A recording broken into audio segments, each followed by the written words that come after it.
For a first-time visitor, Sunday services at St. Spiridon evoke elaborate ritual.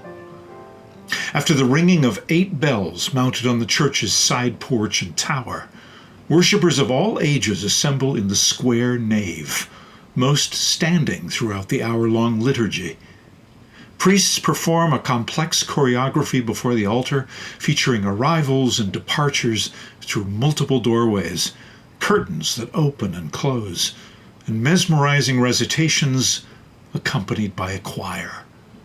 Throughout, the delicate musk of frankincense wafts through the cathedral.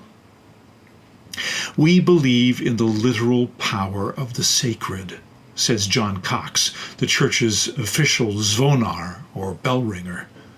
Cox relinquished Episcopal roots to join the Russian Orthodox congregation in 1998. For us, he says, faith is not just a metaphor. This includes the physical church itself, which presides half-hidden amid high-rises on a slope just west of Interstate 5 in South Lake Union. For Orthodox believers, Cox says, it is a place where heaven and earth meet. St. Spiridon was founded in 1895 by Russian, Ukrainian, Greek, and Serbian immigrants working in Seattle's lumber and fishing industries. The congregation initially erected a wooden New England-style meeting house at the foot of Capitol Hill. Following the 1917 Russian Revolution, great numbers fled the new Soviet Union, and St. Spiridon's congregation swelled to accommodate the new arrivals. The Bolshevik government, however, while shuttering churches across Russia, also sent out church representatives who attempted to seize ecclesiastical properties worldwide. In 1924, ignoring the protests of church members, Seattle courts ordered that the building be ceded to the Soviet emissaries. In the dead of night, irate parishioners broke into their sanctuary and stripped it bare, removing icons, altars, and religious art. For 12 years, St. Spiridon met in rooms donated by the sympathetic Episcopalian archdiocese nearby. By 1936, members had raised enough capital to purchase another plot of land and erect a traditional Russian parish church. They hired Russian-born architect Ivan Palmov, also noted for designing Capitol Hill's St. Nicholas Cathedral and the Art Deco Renton Fire Hall, now the Renton History Museum. Palmov had fled post-revolution Russia, eventually landing in Seattle to attend the University of Washington School of Architecture. Orthodox churches are not built this way just because it looks cool, Cox says. Every aspect holds meaning. St. Spiridon's 9 domes, all robin's egg blue, represent the 9 orders of angels and archangels. Their onion-like design is significant.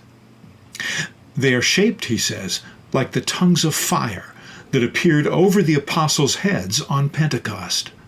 On a blustery Sunday, he adds a wryly practical, if secular note. They also shed snow really easily. Our first then photo shows St. Spiridon Orthodox Cathedral circa 1950, completed in 1938, dedicated as a cathedral in 1941. The structure is one of the tallest in South Lake Union's Cascade neighborhood. Born in Cyprus in the year 270, St. Spiridon, after whom the church was named, was known as the Wonder Worker. In our second then photo, standing at the northeast corner of Yale Avenue North and Harrison Street, the church, shown in 1953, looks west towards Queen Anne Hill. Today, office buildings and condominiums dwarf its blue domes. In our first now photo, Reverend Yuri Mayev and bell ringer John Cox stand below St. Spiridon's main entrance in early February.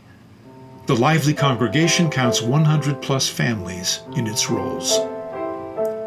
In our second now photo, headphone-clad bell ringers Steve Tachowiak and John Cox pull ropes attached to clappers, ringing bells mounted in the church's side porch. Cast in Russian foundries, these bells, unlike those in Western churches, are untuned. The result? Each Russian Orthodox church, Cox says, has a completely unique sound. In our third now photo, the Sunday liturgy is conducted in both English and Russian. The square sanctuary is elaborately decorated with icons and paintings of religious figures and events.